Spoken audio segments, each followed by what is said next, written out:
Well, I got to ask you a question about all this because enough people have made a comment that it's worth bringing up here on the show.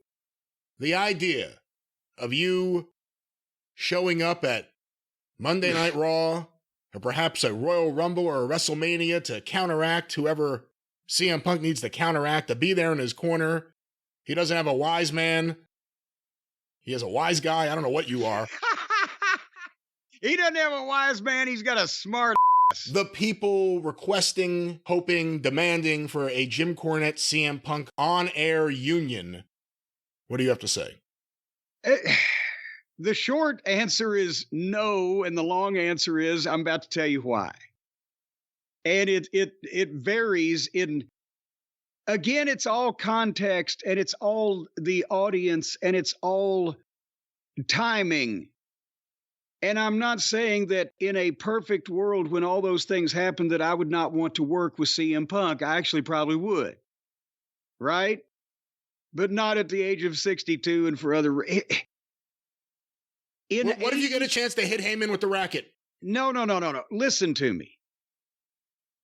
If this was AEW we were talking about before all the fucking last shit happened and goddamn blah, blah, blah, and maybe before All Out and the press scrum and the fight and everybody's fucking whatever, if I had come out there with CM Punk in AEW, it would have had an impact on their business, on the television ratings, and whatever we would have been involved with on pay-per-view. There would have been I would think, noticeable impact on that because of the numbers that we are talking about and the audience that we are talking about. And I would think that with that audience, a predominant portion of the audience would have not only known who I was and remembered who I was, but probably have a strong current opinion of who I am and what I fucking do, right? Yes, there are some seats may have been set on fire in that instance. And that would have been, if you were going to do it, that may have been the place to do it, because in the WWE, with that audience that is so much larger, so much broader, so much more of the people that not only attend the TV tapings, but just the shows on the road, whatever, having a more current view of the business, a more casual, however you want to describe it. Yes, they probably, a significant portion of them would look at me and go, oh, shit, he managed fucking Yokozuna and a British Bulldog and Owen Hart, Vader. Or, he did the Raw commentaries. What's he been doing the past 20 fucking years? It would not have had would not have the same cachet with that audience, which is broader and more general, more mainstream. And then with my age again, yes, you could have got a pop and I'm not saying I wish they'd have done this. I'm just saying it would matter more to that smaller, more niche audience.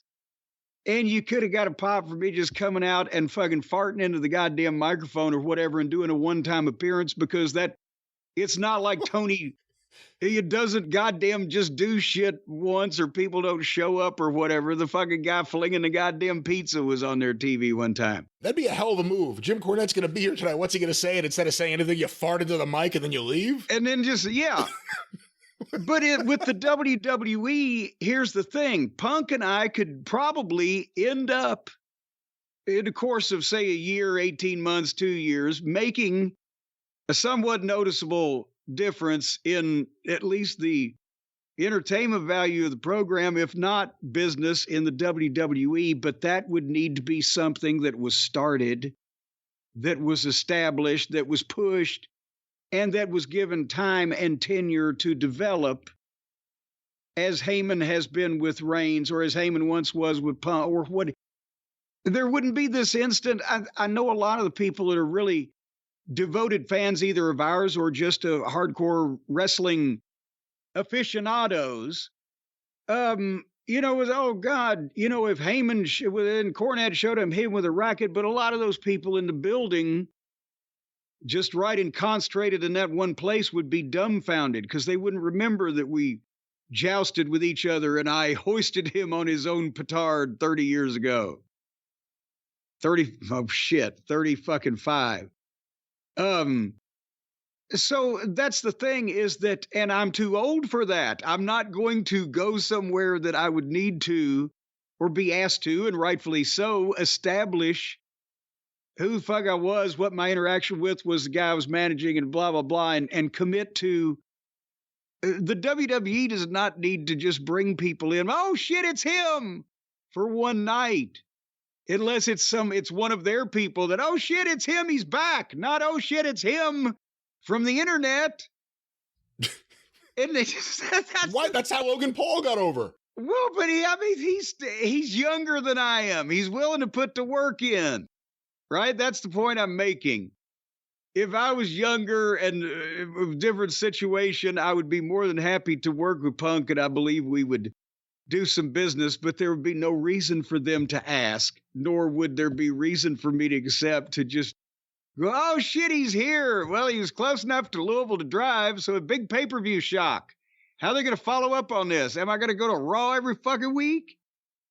Fuck. No, I'm still debating with you how long I'm going to keep doing this fucking podcast. You can work ringside like Gary Hart. You don't have to take any bumps. You don't have to do anything. You don't have to breathe. No, the hard part is getting there and back.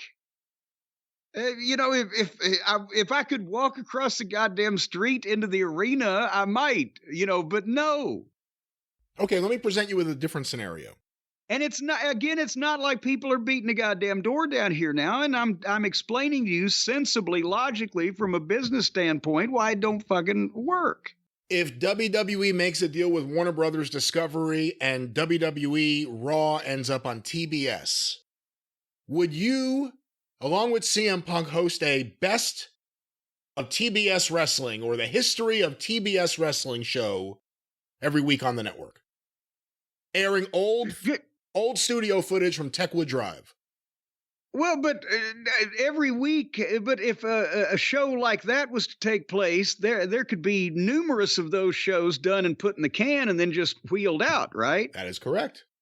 Well, then I'd do that, son of a bitch. Drive down to Atlanta in an enclosed environment, sit down and talk with Punk about watching old wrestling and then come back home and get paid network money for it. I'll take that. There you go. And I think I contributed enough to this idea that I get executive producer credit on this project. So, well, at least I like this one better than the last one you were going to be executive producer of, where you tried to kill me off and replace me. You didn't say no to that one, for the record. I said no to being killed off. But no, it wasn't going to kill you off. It was if actual death happens. Well, you're rooting for it. Now, if you've adopted... I'm not rooting for it. I don't have a replacement ready. Back to this. What was this? This was managing Punk or doing something with Punk and WWE. But that's, and again, here's the point I was trying to make with that, and why I was saying there would have been a different impact in AEW and WWE for these reasons, and you would have to approach it in different ways, because the AEW audience is more specialized, more tuned into the internet, more smart overall, which is why they're so much smaller than the WWE audience.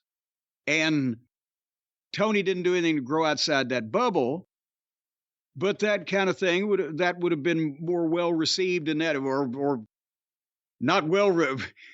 It would have been more inflammatory in one way or another than it would in the WWE. So it's obviously not going to happen there. And again, if I was younger in AEW with Punk, if he'd been involved in the start instead of a few of these other people, that might have been something I would have been attracted to also. But no, it was not going to happen in any case, because again, I'm old and I'm busy and I don't work with children. And I don't keep it that way.